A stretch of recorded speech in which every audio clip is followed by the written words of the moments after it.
এটাই সমস্যা আছে। অনুশীলনীর অঙ্ক করতে গেলে যে সমস্যা বের হবে তা আমরা অনুশীলনী যখন সলভ করে ফেলবো তখন একবারে করে ফেলবো। আর উচ্চতর দক্ষতা দেখি যদি সুযোগ হয় তাহলে প্রবলেম কোথায় কি আছে এখন আমরা সেটা ঠিক করে ফেলবো। আমরা ভূচুম্বকত্বের আগ পর্যন্ত আমরা পড়েছি এর আগে। ভূচুম্বকত্বের আগ পর্যন্ত পড়েছি, তার ভিতরে আমি একটু বলেছিলাম যে টর্কের কারণে যে কৃতকাজের রাশিমালা সেইটা আরেকটু ভালো করে দেখতে। টর্কের কারণে কৃতকাজের যে রাশিমালা সেখানে কেন ভালো করে দেখতে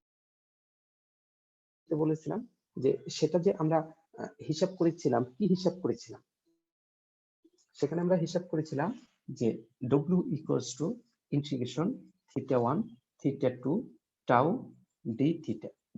তখন আমরা টাউ বসিয়েছিলাম যে n i a b sin theta d theta integration θ1 θ2।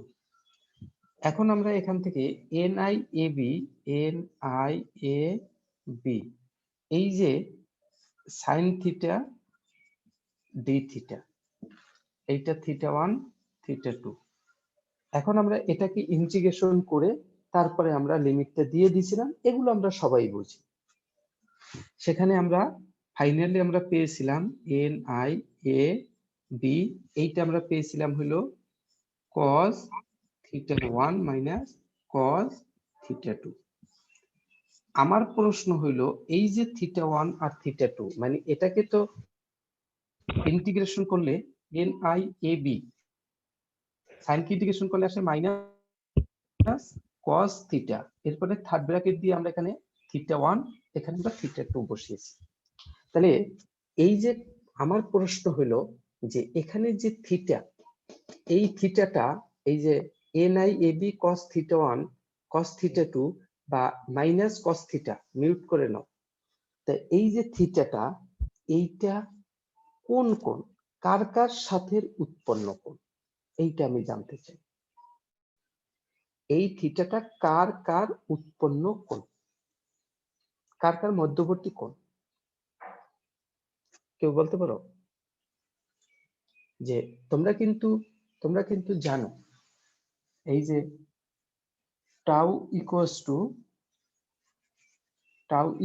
Two N I A B sine theta, আবার tau equals to N I A B cos theta.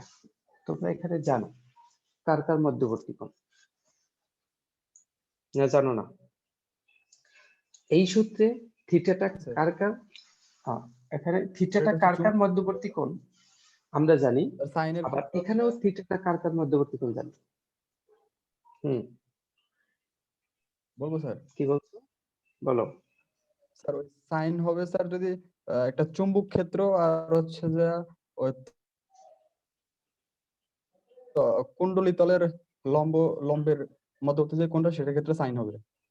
আচ্ছা, আর থিটাটা ওই আলফাটা কজ আলফা, তা আলফা কি হবে? আলফা হবে চুম্বক ক্ষেত্র আর হচ্ছে যে স্যার চুম্বক ক্ষেত্র আর হচ্ছে যে কুণ্ডলী তলের সাথে যদি কোণ হয় সেটা হবে আলফা। এইখানে কি হলো, এখানে NIAB cos θ1 θ2, এই θ1টা কার কার উৎপন্ন কোণ? কোণ তো ওই সবসময় চৌম্বক ক্ষেত্র তো ফিক্সড, ও তো আছেই। চৌম্বক ক্ষেত্রের সাথে কোণটা হয়, তাই চৌম্বক ক্ষেত্রের সাথে যে কোণ হয় সেই চৌম্বক ক্ষেত্রের সাথে কুণ্ডলীর তলের নয় কুণ্ডলীর তলের অবিলম্বের, অথবা কেউ কেউ তলের অবিলম্ব না বলে শর্টকাট ভাষায় বলে যে তল আর তল ভেক্টর। তাই তলের সাথে উৎপন্ন কোণ আর তল ভেক্টরের সাথে উৎপন্ন কোণ। তল ভেক্টর মানেই হইলো ওই যে ডিরেকশন বলে তো হয়েছে, ভেক্টর মানেই তো অভিমুখ, তখন তলের লম্ব, তল ভেক্টর বলতে বোঝায় তলের লম্বটা। তাহলে এইখানে θ1 θ2 এটা কার কার মধ্যবর্তী কোণ, আমি এইটা জানতে চাচ্ছি, কেউ বলতে পারো কার কার মধ্যবর্তী কোণ হবে? এই কোণটা নিয়ে তোমরা অনেকে কনফিউজ থাকো যে এখানে যেহেতু কজ আসছে তাহলে তোমরা বলো যে এই কোণটা হইলো তলের সাথে এবং চৌম্বক ক্ষেত্রের মধ্যবর্তী কোণ, অনেকের ধারণা এটা হতে পারে, এটা সম্পূর্ণ মিথ্যা ধারণা। খবরদার এরকম ধারণা যেন না আসে। এবং এই অঙ্ক তোমরা ভুলটা কোথায় করো, ভুল কোথায় করো, কি পার্থক্য থাকে? আমি কিন্তু এখন যে বলতেছি কথাগুলো বা হিসাব নিকাশ করতেছি, আমি এগুলো কিন্তু ভিতর থেকে এবং জটিল করেই কথা বলতেছি। সকল বিষয়গুলো আমি তুলে ধরতেছি। হয়তো এইসব জায়গা থেকে তোমার কোশ্চেন হয়তো ঘুরে না, আর বিষয়গুলো একটু জটিল দেখে অত ঘুরাই পেঁচাই তোমাকে দেয় না। সোজা সাপটা বইয়েও হিসাব করে দিছে, তোমরাও সোজা পথে হিসাব করো, কিন্তু তুমি একটু তোমার চিন্তাটাকে একটু বাঁকা করে তারপরে যাও, তারপরে তোমার তাহলে ওখানে যদি বাই চান্স ঘুরে আসেও অঙ্ক টঙ্ক, তাহলে যেন আমরা সাপোর্টটা পেতে পারি।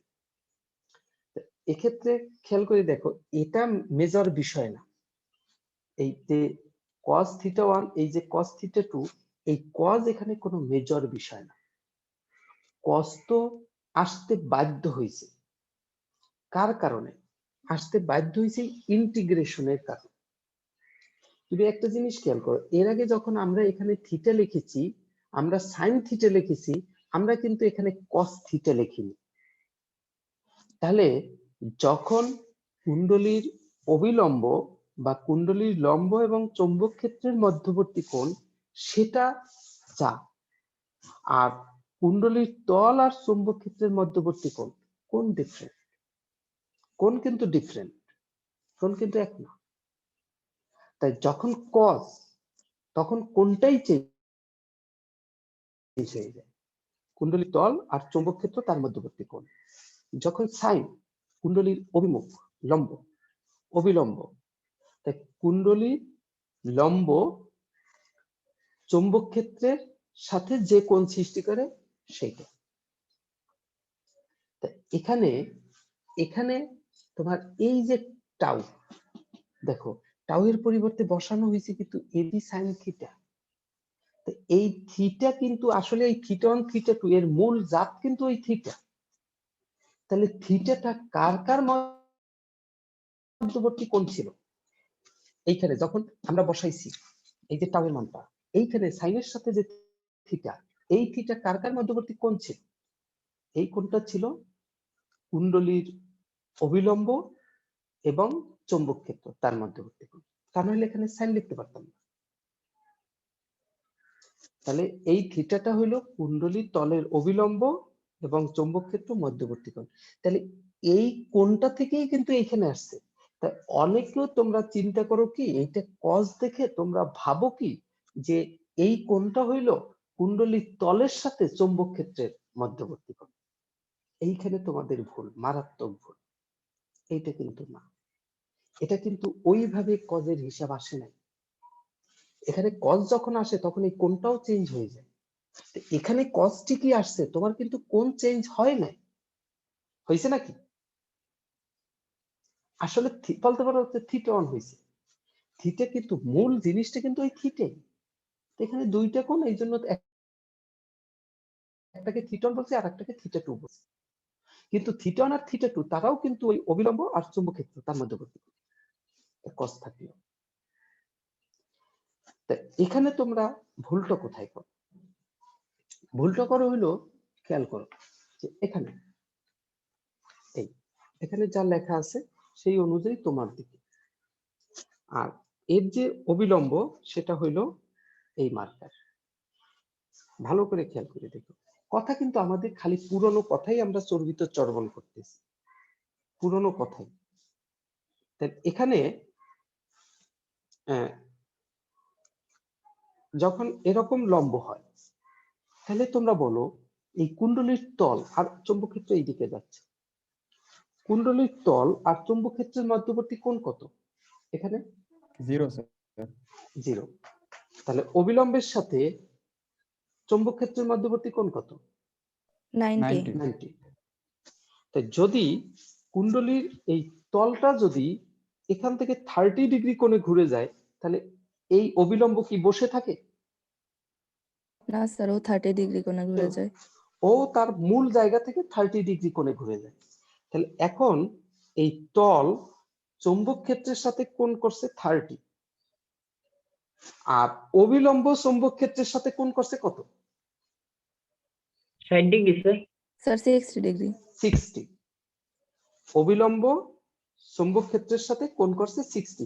ও সরে গেছে মূল জায়গা থেকে 30, কিন্তু কোণটা তো করে আছে কত ডিগ্রি? 60 ডিগ্রি। কোণটা 60 ডিগ্রি করে আছে। তাহলে এইখানে তোমার এই যে কোণ θ1 থেকে θ2, যখন একটা কুণ্ডলী এভাবে ছিল তখন θ1 তুমি কত মনে করবা? একটা কুণ্ডলী এইভাবে আছে তখন θ1টা কত? 0 না 90 ডিগ্রি?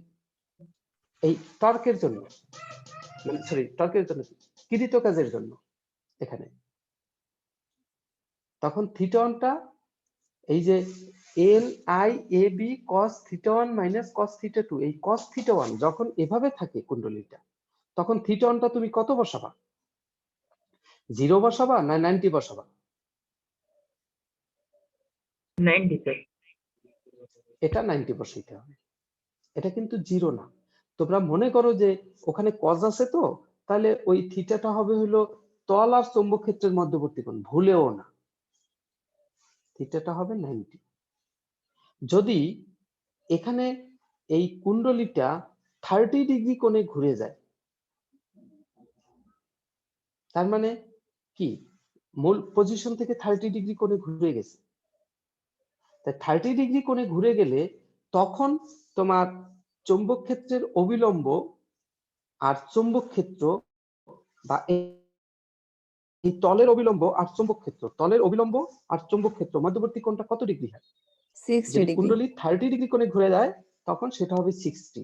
তাহলে ওই θ2 তখন বসবে 60। তাই তোমাদের কোশ্চেনটা কি ঘুরানো থাকে পরীক্ষার হলে, খেয়াল করো, খুব ভালো করে খেয়াল করো। তোমার কোশ্চেনে দেওয়া থাকে যে একটা কুণ্ডলী 5 টেসলা চৌম্বক ক্ষেত্র দিছি, একটা কুণ্ডলীর পাক আছে 300, তারপরে কুণ্ডলীর ক্ষেত্রফল দিয়ে দিছি, তাই সবই ওখানে দেওয়া আছে।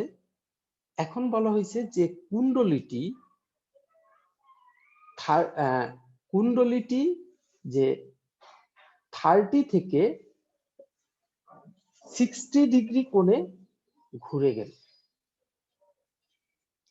বা কুণ্ডলীটি 0 থেকে 30 ডিগ্রি কোণে ঘুরে গেল চৌম্বক ক্ষেত্রে রাখার সাথে সাথে, বা কুণ্ডলীকে তোমার 30 থেকে 60 ডিগ্রি কোণে ঘুরানো হলো। তাহলে কুণ্ডলীটিকে 30 থেকে 60 ডিগ্রি কোণে ঘুরানো হলো, কৃত কাজের মান কত? তাহলে তুমি কিভাবে অঙ্ক করবে? তুমি θ1 আর θ2 কত ধরবা? স্যার θ1 হবে 60 আর θ2 30। থিটা আমি বলছি, কিন্তু কুণ্ডলীটিকে কুণ্ডলীকে 30 ডিগ্রি থেকে ঘুরিয়ে 60 ডিগ্রি, 30 থেকে 60 ডিগ্রি কোণে ঘুরানো হলো কুণ্ডলীকে। 30 থেকে 60 ডিগ্রি কোণে ঘুরানো হলো।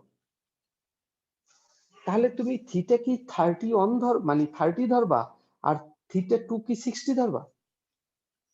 স্যার θ1 হবে 60। θ1 তো 60 ডিগ্রি হবে স্যার। তাহলে θ1 60 আর θ2 30 ডিগ্রি। 30 থেকে যদি তাকে 60 ডিগ্রি কোণে ঘুরানো হয়, তাহলে তাহলে তুমি মনে করতেছো মানে তাহলে কুণ্ডলীটা এইভাবে ছিল, এই যে এই চৌম্বক বলরেখা তার সাথে কুণ্ডলীটা এই 30 ডিগ্রি কোণে এভাবে ছিল। তাহলে এই 30 ডিগ্রি কোণ থেকে তখন এই অবিলম্ব তার সাথে 60 ডিগ্রি কোণ করে আছে, তাহলে এখান থেকে 60 ডিগ্রি কোণে ঘুরিয়ে দেওয়া হলো। তাহলে অবিলম্ব এর সাথে আরো এই পাশে সরে যাবে, 30 ডিগ্রি কোণ করে আছে, তাহলে θ2টা 30 ডিগ্রি।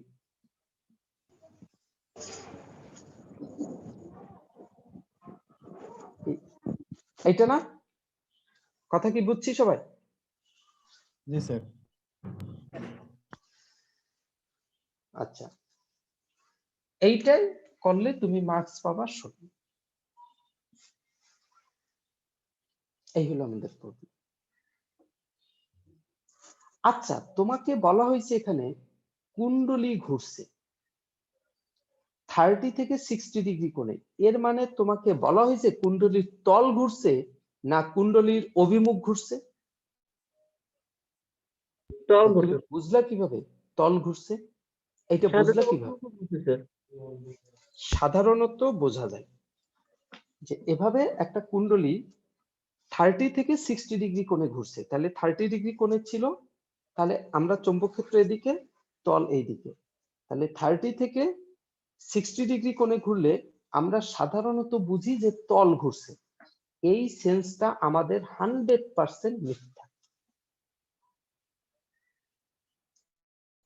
যদি কুণ্ডলীর অবিলম্ব ঘুরছে না কুণ্ডলীর তল ঘুরছে এটা স্পষ্ট উল্লেখ করা না থাকে ভাষায়, অঙ্কের ভিতরে স্পষ্টভাবে উল্লেখ করা না থাকে, যদি বলে কুণ্ডলী ঘুরছে, তাহলে তোমাকে অবশ্যই অবশ্যই মাথায় নিতে হবে কুণ্ডলী ঘোরা মানে হলো কুণ্ডলীর অভিমুখ ঘোরা, আর কুণ্ডলীর অভিমুখ মানেই হলো কুণ্ডলীর অবিলম্ব, তার মানে অবিলম্ব ঘোরা।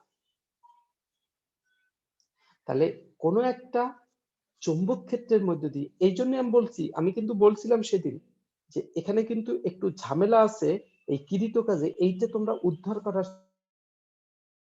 চেষ্টা করো। যে এখানে কুণ্ডলী ঘোরা মানে হইল কুণ্ডলীর অবিলম্ব ঘোরা। তাহলে যদি তোমার অঙ্কের ভাষায় বলে দেয় যে একটা কুণ্ডলী 30 থেকে 60 ডিগ্রি কোণে আসলো ঘুরে, তাহলে ঘুরে 30 থেকে 60 ডিগ্রি কোণে আসলো, এটা যদি বলে দেয় তাহলে কুণ্ডলীটা কিন্তু 30 ডিগ্রি অবস্থানে ছিল, তার মানে কুণ্ডলীর অভিমুখটা 30 ডিগ্রি অবস্থানে ছিল। তাহলে এইভাবে যদি থাকে তাহলে অভিমুখ থাকে 90 ডিগ্রি কোণে। তাহলে কুণ্ডলীটা ছিল কিভাবে? এই রকম হয়তোবা 30 ডিগ্রি কোণ করে এভাবে ছিল, অবিলম্ব চৌম্বক ক্ষেত্রের সাথে 30 ডিগ্রি কোণ করেছিল।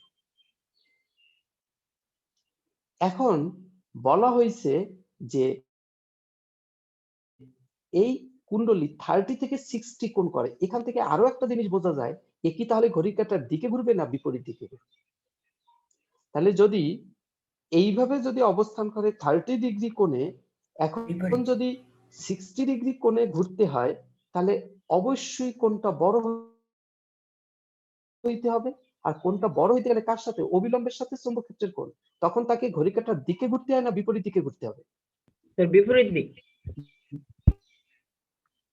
এখানেও ভুল, ঘড়ি কাঁটার দিকে স্যার। তাকে ঘড়ি কাঁটার দিকে ঘুরে আসতে হবে, এই দিকে ঘুরে আসতে হবে।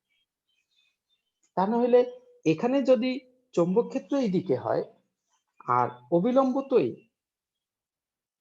কোণ 30 ডিগ্রি, এখন যদি ঘড়ি কাঁটার বিপরীতে ঘুরে তাহলে কোণটা কত ডিগ্রি হলো? তাই 60 ডিগ্রি কোণে ঘুরলে তাহলে ঘড়ি কাঁটা এইটা হলো বিপরীত। তাহলে এখান থেকে যদি 60 ডিগ্রি কোণে ঘুরে তার মানে হলো অবিলম্বের সাথে চৌম্বক ক্ষেত্র 60 ডিগ্রি কোণ করে থাকবে।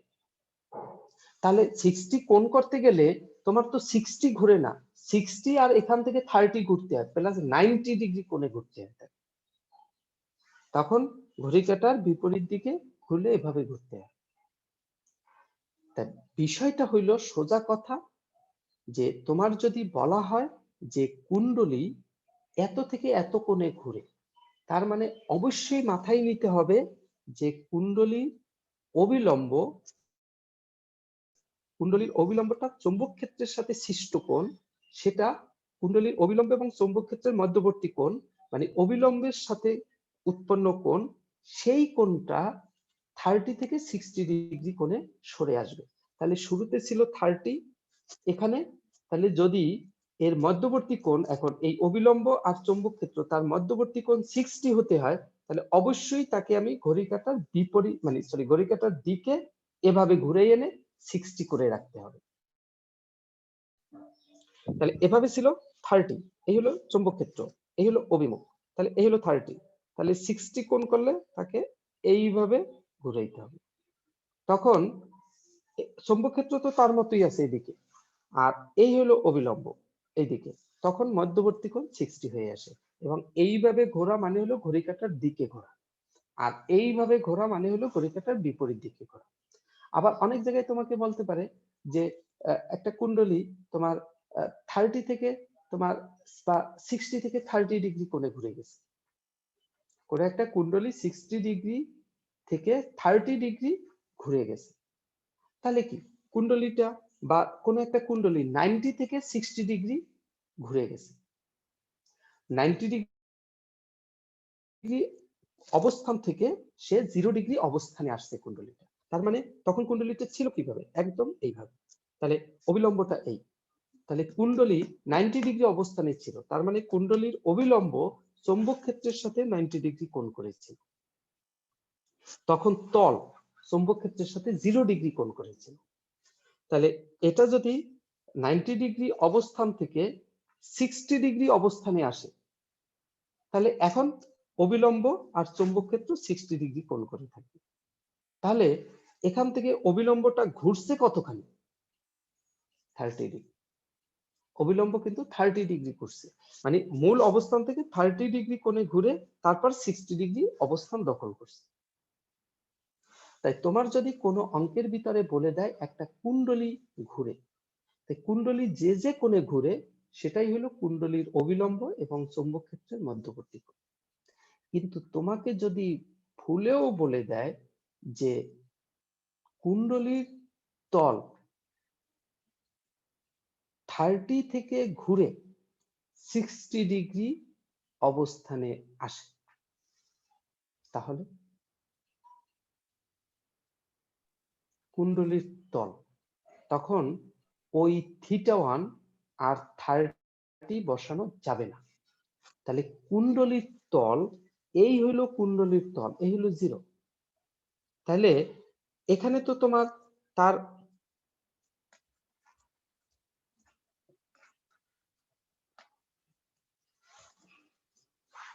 এই এই এই হলো অবিলম্ব মার্কার, আর এই হলো কুণ্ডলী, তাহলে তল 0। তাহলে কুণ্ডলীর তল চৌম্বক ক্ষেত্রের সাথে 0 অবস্থানে আছে, তাই কুণ্ডলীর তল বলছে 30 অবস্থানে থেকে 60 ডিগ্রি অবস্থানে আসবে।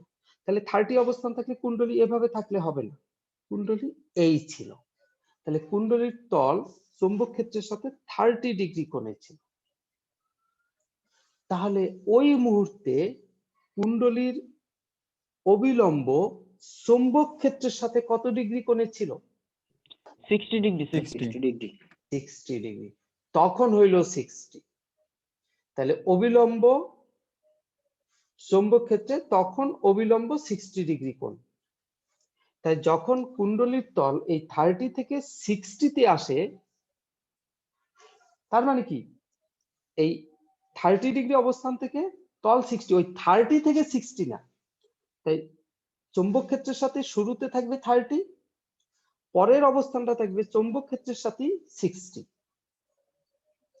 তাহলে 30 অবস্থান থেকে 60 অবস্থানে যখন আসে, তখন অবিলম্ব চৌম্বক ক্ষেত্রের সাথে কত ডিগ্রি কোণ সৃষ্টি করে, 30 ডিগ্রি স্যার। তখন 30 ডিগ্রি। তাই যদি কোনো জায়গায় তোমার বলা হয়, একদম সোজাভাবে মাথায় রাখো যে কুণ্ডলী এত থেকে এত কোণে ঘুরে যায়, কারণ আমার কিরিত কাজ বের করতে গেলে আমার এখানে যে সূত্র দরকার, সেই সূত্রের যে কোণ দরকার, এই কোণটা অবশ্যই অবিলম্ব কুণ্ডলী তলের অবিলম্ব এবং চৌম্বক ক্ষেত্রের মধ্যবর্তী কোণ। তাই আমার যাই দেওয়া থাকুক না কেন, অবিলম্ব আর চৌম্বক ক্ষেত্রের মধ্যবর্তী কোণ লাগবে, তাছাড়া আমি কিরিত কাজ বের করতে পারবো। তাই তোমার যদি বলে দেয় কুণ্ডলী 30 থেকে 60 ডিগ্রিতে ঘুরছে, তার মানে কুণ্ডলী ঘোরা মানেই হলো কুণ্ডলীর অবিলম্ব ঘোরা। এখানে কুণ্ডলীর অবিলম্ব না কুণ্ডলীর তল কিছু মেনশন করে না, শুধু কমন ভাবে বলছে কুণ্ডলী ঘুরছে। তার মানে ওখানে মিন করবে সবসময় যে কুণ্ডলীর অবিলম্ব 30 থেকে 60 কোণে ঘুরে গেছে, তাহলে θ1 30 আর θ2 60, ওখানেই শেষ হিসাব। যদি বলে কুণ্ডলীর তল 30 থেকে 60 কোণে ঘুরে গেছে, তাহলে তো আমার তলের সাথে চৌম্বক ক্ষেত্রের কোণ এইটা তো এখানে বসানো যাবে না। তাই যখন তল চৌম্বক ক্ষেত্রের সাথে 30 ডিগ্রি কোণে ছিল, তখন অবিলম্বটা কত ডিগ্রি কোণে ছিল? 60, তখন এইখানে বসাইতে হবে 60। আর যখন কুণ্ডলীর তলটা 30 থেকে 60 কোণে আসছে, তার মানে কুণ্ডলীর তল যখন 60 ডিগ্রি কোণ তৈরি করে রাখছে চৌম্বক ক্ষেত্রের সাথে, তখন ওই কুণ্ডলীর অবিলম্ব চৌম্বক ক্ষেত্রের সাথে কত কোণ সৃষ্টি করে রাখছে? ওখানে 30 কোণ সৃষ্টি করে রাখছে, তখন এখানে হবে 30। তাই যদি তলের কথা বলে দেয়, তাহলে সোজা বাংলায় তলের কথা যদি বলে দেয় যে তল কোণ করছে, তাহলে অবিলম্বের কোণটা তোমরা 90 থেকে বিয়োগ করে তারপরে কোণটা বসিয়ে দেবে। তাই তুমি ওখানে একটা অঙ্ক দেখো, অঙ্কে তোমাদেরকে ওখানে যেটা বলছে, পাইছো অঙ্ক? এই কোণের তলে জি একটা স্যার। অঙ্ক আছে, জি অঙ্কটা স্যার। একটু পড়ে দেখো। পড়ে দেখো, ওখানে বলছে চৌম্বক ক্ষেত্রে একে, একে মানে কি? কুণ্ডলীকে কত ডিগ্রি থেকে কত ডিগ্রিতে ঘুরেছে? 0 থেকে 180 তে ঘুরেছে।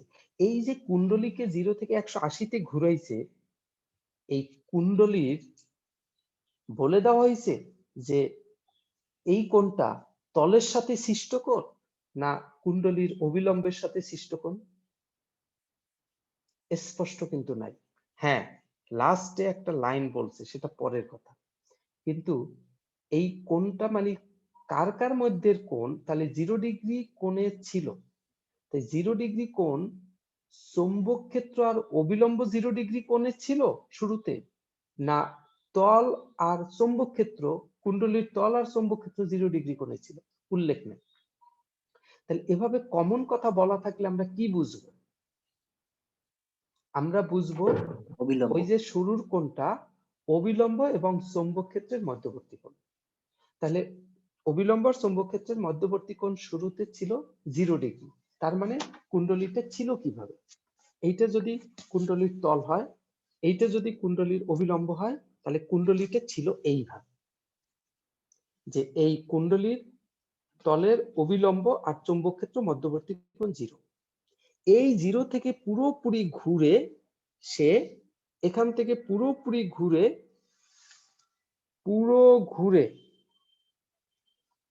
ঠিক আছে এভাবে ছিল, তাহলে এইভাবে হয়েছে, আবার সে এইভাবে চলে আসছে, এই তার মানে 180 ডিগ্রি কোণ হয়েছে,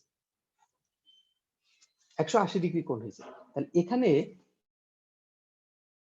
এই কুণ্ডলী 0 থেকে 180 ডিগ্রি অবস্থানে আসে, এর মানে হলো কুণ্ডলীর অবিলম্ব 0 থেকে 180 ডিগ্রি অবস্থানে আসে। তাহলে এখানে θ1 তুমি কত বসাবা? অবশ্যই 0। আর θ2 কত বসাবা? অবশ্যই 180 ডিগ্রি। আর তোমার নিচে দেখো, এই জন্য ওই থিটা সম্পর্কে তারা একটা পরিচয় দিয়ে দিয়েছে। থিটাটা কি বলছে অঙ্কের লাস্টে? পাইছো খুঁজে? স্যার বলা আছে যে কুণ্ডলীর উপর লম্ব এবং চুম্বক ক্ষেত্রের মধ্যকার কোণ হলো থিটা। মধ্যবর্তী। দেখো ওই যে থিটার পরিচয় কিন্তু তারা অঙ্কে টঙ্কে কোনো জায়গায় থিওরিতে ক্লিয়ার করে নাই, অঙ্কের এখানে কিন্তু বলে দিছে যে থিটাটা হবে অবশ্যই এখানে, এখানে যে কুণ্ডলীর চৌম্বক ক্ষেত্রের মধ্যকার কোণ। এখন যদি আমি এখানে তোমাকে বলতাম যে একটি কুণ্ডলীর তল 0 থেকে 30 ডিগ্রি কোণে ঘুরে গেছে, কৃত কাজ নির্ণয় করো, তাই তোমরা কিভাবে হিসাব করতে? স্যার θ1 ধরতাম 90 ডিগ্রি। 90 ডিগ্রি। আর 30 ডিগ্রি কোণে ঘুরে আসছে, θ2 কত হইতো? 60। θ2টা 60 হইতো। কারণ তল যদি 30 ডিগ্রি কোণে ঘুরে, তাহলে অবিলম্ব মূল জায়গা থেকে 30 ডিগ্রি কোণে ঘুরে গেছে, তাই শুরুতে ছিল 90 ডিগ্রি কোণে, এখন 30 ডিগ্রি কোণে ঘুরে যদি আসে ফাইনালি কত কোণে অবস্থান করছে। এখানে কিন্তু যত কোণে ঘুরছে সেটাও না, কত কোণ করে আছে এখন 60 ডিগ্রি। তার মানে তোমার তলের সাথে কোণ যদি উল্লেখ করে দেওয়া হয় তখন তুমি 90 থেকে বিয়োগ করে তখন θ1 আর θ2 বসাবা। আর যদি তলের সাথে উল্লেখ করে না দেওয়া হয় সরাসরি কুণ্ডলী এত থেকে এত অবস্থানে সরে যায়, θ1 θ2 আমরা সেটা বসাই। এই হলো এখানের বিষয়। এই জায়গাটা ক্লিয়ার করবা, অঙ্কটা করবা, তাহলে এখানে আর সমস্যা নেই। আর এরপরে তোমরা একটা দেখো, ওই যে ইসে যাও, স্থির তড়িতে যাও। স্থির তড়িতে সেখানে ছিল তোমার দ্বিমেরু ভেলামুখের কৃতকাজ। এটা সম্ভবত 110 পৃষ্ঠায়, না জানি কোন জায়গায়, দেখো তো একটু পাইছো?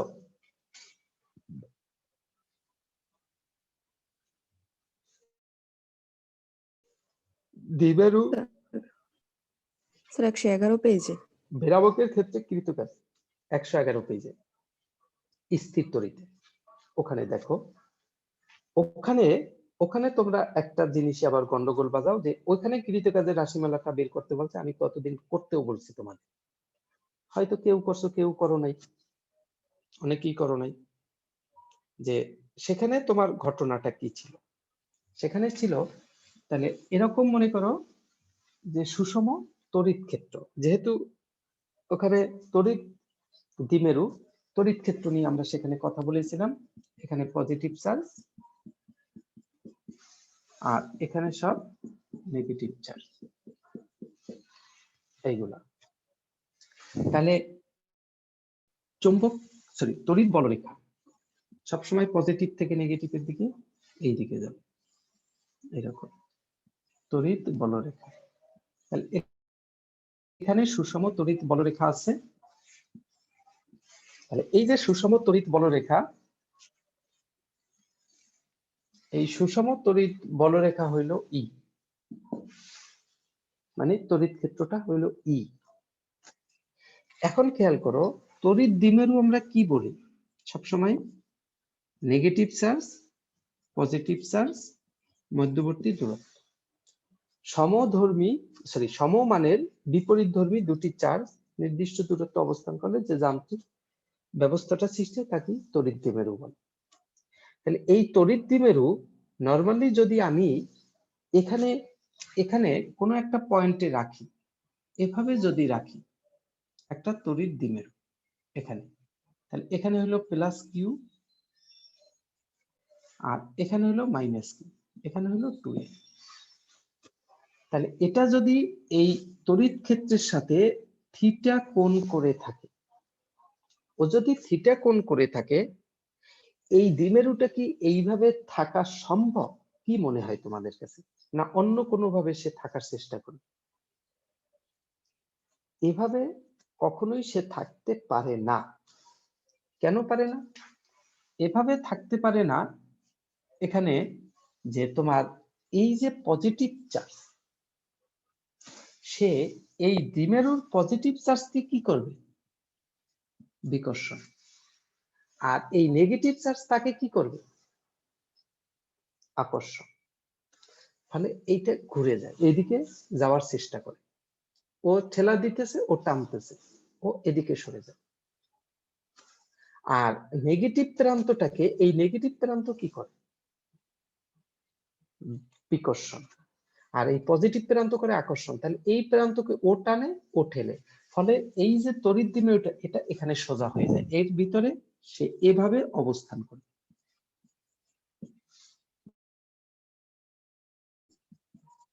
এইভাবে দ্বিমেরুর অবস্থা হয় তড়িৎ ক্ষেত্রের ভিতর, সে তার সাথে সমান্তরালে অবস্থান করে। তাহলে নরমালি এইভাবে কোন দ্বিমেরুকে একটা তড়িৎ ক্ষেত্রের ভিতরে রাখা সম্ভব না। এখন যদি এইটাকে আমরা কেউ কিছু নাও করি, তাহলে অটোমেটিক সে নিজে নিজে এখানে ঘুরে যায় থিটা কোণে, থিটা কোণে ঘুরে এভাবে অবস্থান করে, তখন কাজ হয়। সেই কাজটা কার দ্বারা হয়? কাজটা হয় কার দ্বারা? কাজটা হয় এই তড়িৎ ক্ষেত্র দ্বারা। কিন্তু আমরা এখানে কৃত কাজ বের করতে চাচ্ছি বাহিরের এজেন্ট দ্বারা। আমি কাজ করব, আমি তাকে ঘুরাবো। তাহলে বাহিরের এজেন্ট দ্বারা সে যেদিকে ঘুরে সেদিকে না, তাহলে অবশ্যই তার বিপরীত দিকে আমরা ঘুরাইতে পারি বাহিরের এজেন্ট। এইদিকে ঘুরাইতে হলে তো বাহিরের এজেন্টের কোনো প্রয়োজন নেই। তোমরা কি কথা বুঝো? কথা শোনা যায়? জি স্যার, শোনা যাচ্ছে। এখন যদি বাহিরের এজেন্ট তাকে বিপরীত দিকে ঘুরায়, তাহলে এই অবস্থান থেকে যদি তাকে ঘুরিয়ে এরকমের কোন একটা অবস্থানে যদি আনা হয়,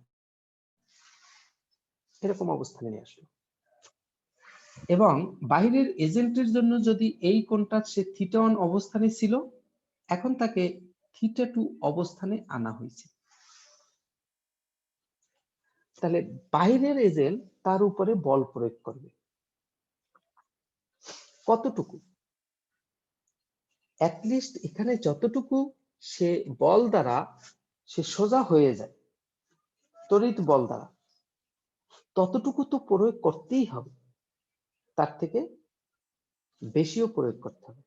কারণ আমাকে যদি কেউ এদিকে 5 নিউটন বলে টানে, আমাকে যদি কেউ এদিকে নিতে চায় বা উল্টো দিকে নিতে চায়, তাহলে এটাকে যদি কেউ 5 নিউটন বলে এদিকে টানে, এটাকে যদি এইদিকে আমি নিতে চাই, তাহলে একে কি করতে হবে?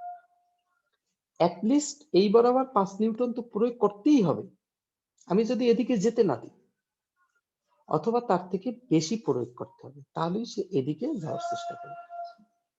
তাহলে যদি এজেন্ট তাকে যদি এই সে যেদিকে নরমালি ঘুরতো তার বিপরীত দিকে ঘুরায়, তাহলে এখানে সে যে তড়িৎ বলের কারণে ঘুরতো, এজেন্ট তো সেই তড়িৎ বল দিবি, তার থেকে বেশিও দিতে পারে। তাহলে এই ক্ষেত্রে আমরা যে বলটা প্রয়োগ করে ঘুরাই, সেই বলটা হইল টর্ক।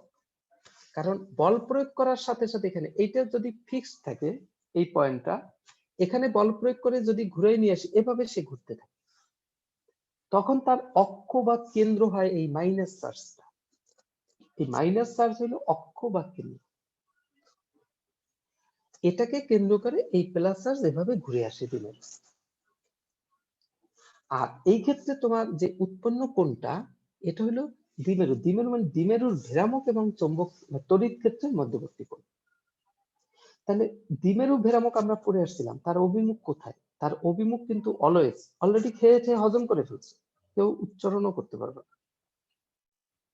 দ্বিমেরু ভ্রামকের অভিমুখ হইল নেগেটিভ চার্জ থেকে পজিটিভ চার্জের দিকে। তাহলে নেগেটিভ থেকে পজিটিভের দিক, তীর চিহ্ন এইদিকে, আর তড়িৎ ক্ষেত্র এদিকে, মধ্যবর্তী কোণটা হইল θ1। তাই সবসময় এখানে কোণ হইল তড়িৎ দ্বিমেরু ভ্রামক এবং তড়িৎ ক্ষেত্র তার মধ্যবর্তী কোণ θ1। এখন ওই θ1 থেকে সে θ2 অবস্থানে আসে, এরকম বৃত্তাকার পথে ঘুরছে। এখানে যে বলটা প্রয়োগ করা হয়, সেই বলটা হইল মূলত টর্ক। তাহলে আমরা এখানে যদি কৃত কাজ বের করতে চাই, তাহলে আগে আমার সেই টর্ক জানতে হবে। টর্ক যদি জানতে হয়, টর্কের নিয়ম হলো প্রযুক্ত বল, যে রৈখিক বল প্রয়োগ করা হয়েছে, বল ইনটু ঘূর্ণন অক্ষ এবং সেই বল তার মধ্যবর্তী লম্ব দূরত্ব। কথাগুলো স্পষ্ট রাখো। তাহলে এখানে প্রযুক্ত বল হইল, যদি এদিকে আমরা বল প্রয়োগ করি এফ, বাহিরের এজেন্ট, এটাকে ঘোরার জন্য,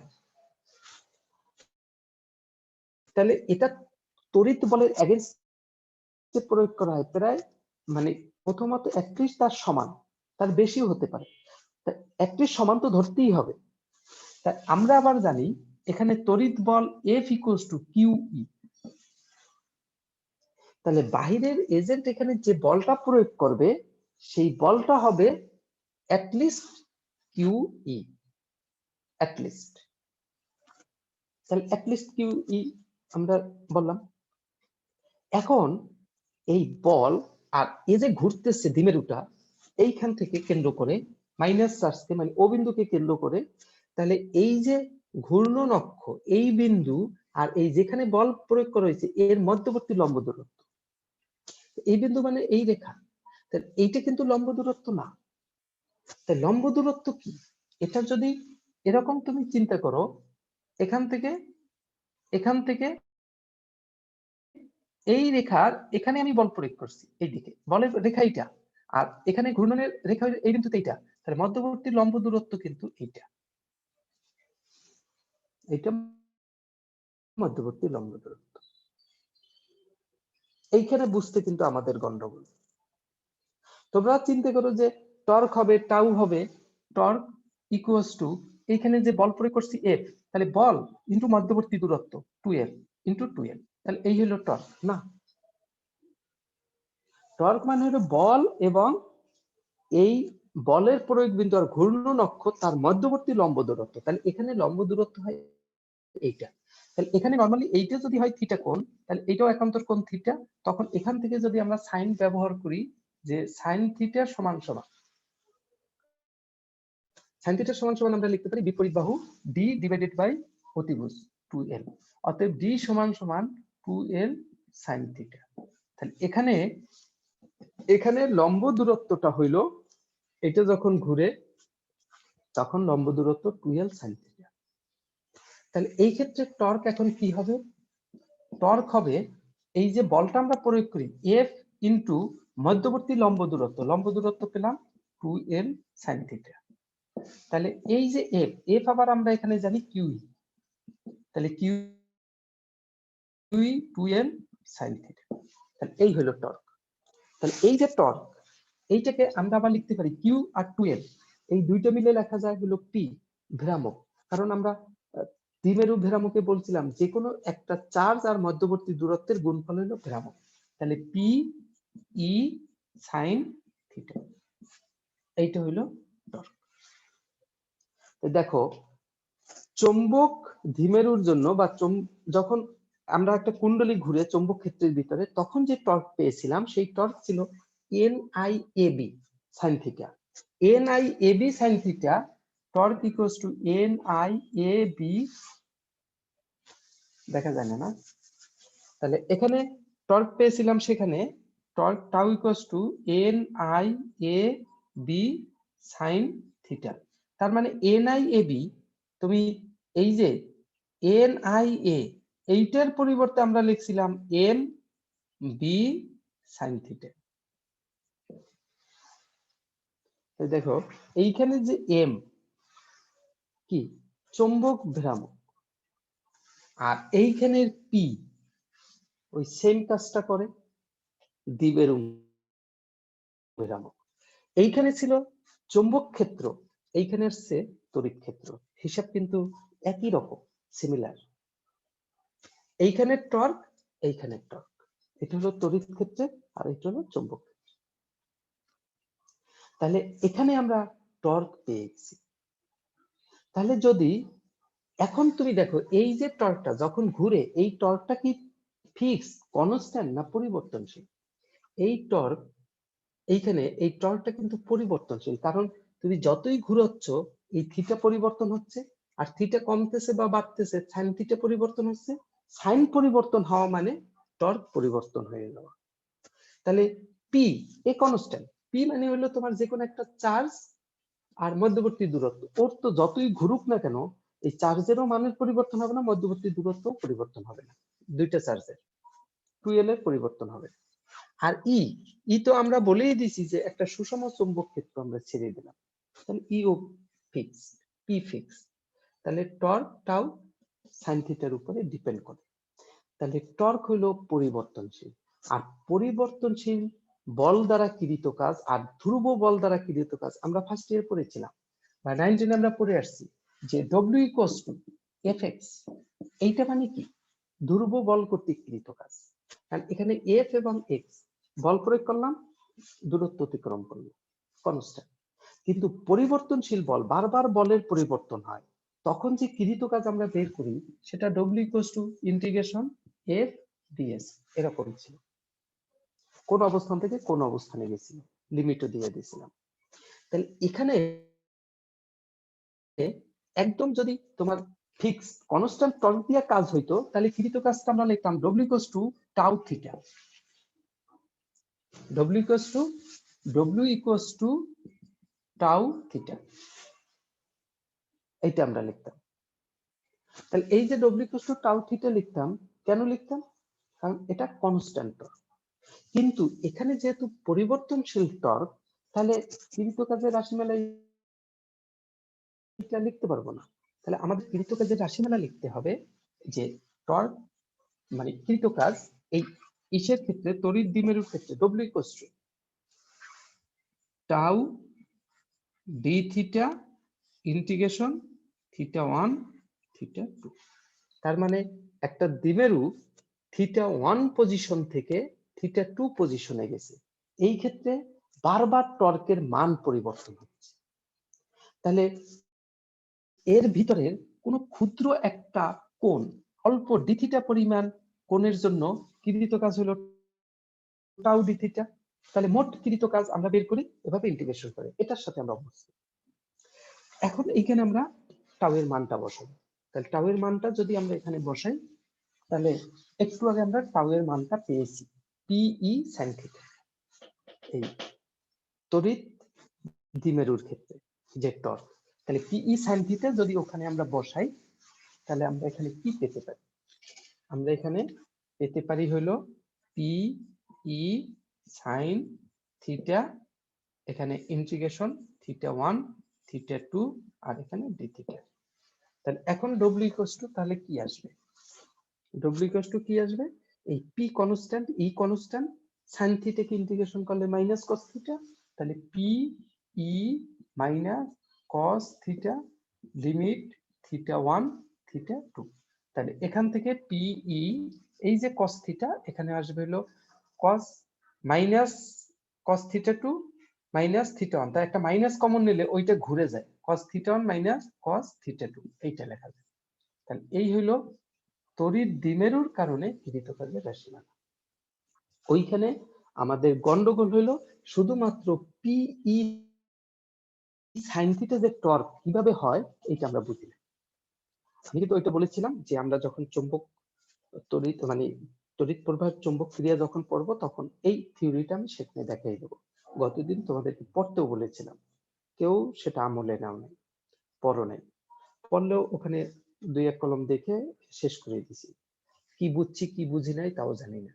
তাই এখন তোমার এখানে কথা হইলো যে এই যে কৃত কাজে থিটা 1 থিটা 2 আসছে, এইগুলোর ক্ষেত্রে আর কোনো ঝামেলা নাই। তড়িৎ দ্বিমেরুর ক্ষেত্রে কোনো ঝামেলা নাই, কারণ এখানে কুণ্ডলীও নাই, আর কুণ্ডলীর তল এবং অবিলম্ব দুই ভাবে চিন্তা করতে হয় না। শুধুমাত্র তড়িৎ এই দ্বিমেরুর সাথে কোণ চিন্তা করলেই হয়। তাহলে কিভাবে? সেই দ্বিমেরুর সাথে আবার যে কোণ চিন্তা করবা, দ্বিমেরুর সাথে সবসময় অভিমুখটা হইলো ভ্রামকের মানে দিকে। তাহলে ভ্রামক হলো নেগেটিভ থেকে পজিটিভ চার্জের দিকে। তাহলে সেই ভ্রামক তোমার এই তড়িৎ ক্ষেত্রের সাথে যে কোণ সৃষ্টি করে সেইটাই হলো এখানের কোণ থিটা 1 থিটা 2। তাহলে আদি কোন অবস্থানে ছিল আর পরিবর্তিত হয়ে কোন অবস্থানে গেছে। আমরা ওখানে এরপরে এর সাপেক্ষে একটা অঙ্ক আছে, তাহলে অঙ্কটা আমরা করে ফেলতে পারবো। তাহলে এইটা যেহেতু টর্কের রাশিমালা, এখন যদি আমি ম্যাক্সিমাম টর্ক কখন হবে কিভাবে বুঝবো? থিটার মান যত বাড়তে থাকবে টর্কের মানও তত বাড়তে থাকবে, থিটার মান বাড়তে বাড়তে বাড়তে বাড়তে 90 ডিগ্রি হলে ম্যাক্সিমাম টর্ক পাওয়া যাবে। তাহলে তোমার অনেক সময় বিভিন্ন এমসিকিউতে বলে যে সর্বোচ্চ টর্ক কত, তো সর্বোচ্চ টর্ক নির্ণয় করা মানেই হইলো এই থিটাটা 90 ডিগ্রি বসিয়ে কাজ করা। আমরা কি বুঝছি এখানে বিষয় না বুঝি নাই? এখানে কারো কোনো প্রশ্ন আছে কিনা এই দ্বিমেরুর ক্ষেত্রে, কৃত কাজের ক্ষেত্রে? আচ্ছা, এই দ্বিমেরু কৃত কাজটা শেষ করবা, ওইটা শেষ করবা। এখন এখানে এই ঝামেলা ঠামেলা মিটমাট হয়ে গেল। আমি আজকে 2 সালের কোশ্চেন ওই যে দিয়ে দেব, 2015 সাল আর 2016 সাল যত সৃজনশীল কোশ্চেন আছে। তোমরা উচ্চতর দক্ষতা করে দেখছো যে উচ্চতর দক্ষতা করার জন্য আমাদের যে যে ব্যাকআপ দরকার অলরেডি আমাদের হয়ে গেছে। আমরা এই ফাঁকে সৃজনশীল কোশ্চেন গুলো সব শেষ করে ফেলাবো। তাই 2015 আর 2016 এই 2 সালের কোশ্চেন হলো তোমাদের পড়া। কারো কাছে কি ই বই আছে? কি জানি ওই কাজল ব্রাদার্স এর কি টেস্ট পেপার আছে কারো কাছে তোমাদের এখানে? কারো কাছে নাই? আমরা কাজল ব্রাদার্স এর টেস্ট পেপার কিনতে বলছিলাম না অনুপম? কেউ কিনো নাই?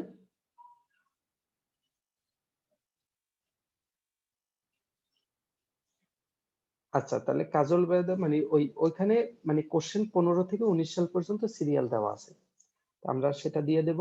আর হইলো তোমার এই এই বিষয়গুলো তো দেখছো, অঙ্কের সলিউশন আমি অঙ্কেই দেখাবো, আর উচ্চতর দক্ষতার যে প্রবলেম যেটুকু হইছে বা রইছে সেটুকু আমরা ওই যে উচ্চতর দক্ষতা করতে থাকো, সব করার পরে তারপরে আমরা সিস্টেমেটিক ওয়েতে শেষ করে ফেলবো, অর্থাৎ থিওরিটা শেষ করে ফেললেই আমাদের ঝামেলা মোটামুটি শেষ হয়ে যাচ্ছে। এখন তোমরা সামনের দিকে নিজেরা পড়বা, এর ভিতরে অনেক ডিস্টার্ব আসবে,